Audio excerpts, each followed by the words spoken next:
প্রকার মাংস ছাড়া খুবই অল্প উপকরণ দিয়ে আপনারা এই খিচুড়িটা ঝটপট মাত্র ৫ মিনিটে রান্না করে নিতে পারেন। আর এটা খেতে খুবই মজা হয়। তো প্রথমে এখানে কড়াইয়ের মধ্যে দিয়ে দিলাম পরিমাণ মতো তেল, পেঁয়াজ কুচি, কাঁচামরিচ, দিয়ে দিলাম পরিমাণ মতো লবণ। আর এখানে এড করলাম হচ্ছে আদা রসুনের পেস্ট। এখন নেড়েচেড়ে আর কি ভালোভাবে ভেজে নিব। এখানে ভাজা হয়ে গেলে গুঁড়া মশলাগুলো দিয়ে মশলাটা খুব সুন্দরভাবে কষিয়ে নিব। মশলাটা কষানো হয়ে গেলে এখানে আমি অ্যাড করলাম হচ্ছে একটা আলু। আলুটা আমি আগে থেকে কেটে রেখেছিলাম। এখন নেড়েচেড়ে আর কি ভেজে নিচ্ছি। এখানে আলুটা ভাজা হয়ে গেলে দিয়ে দেবো চাল আর ডাল।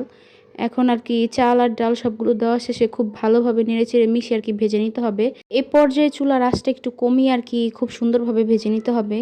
যখন চাল আর ডালটা পুরোপুরি ভাজা হয়ে যাবে তো তখন অ্যাড করবো হচ্ছে আমরা পানি। পানিটা দিয়ে ঢেকে ঢেকে আর কি খিচুড়িটা রান্না করে নিতে হবে। এই খিচুড়ি রান্না করাটা খুবই সহজ। শুধুমাত্র চাল আর ডাল থাকলেই আপনারা এই খিচুড়িটা রান্না করতে পারেন। আর এটা খেতে খুবই মজা হয়। আর রান্না করাও খুবই সহজ, মাত্র ৫ মিনিটে রান্নাটা হয়ে যায়। তো কেমন লাগে সবাই কমেন্ট করে জানাবেন। ভালো লাগলে লাইক কমেন্ট শেয়ার করতে একদমই ভুলবেন না। Tata, bye bye.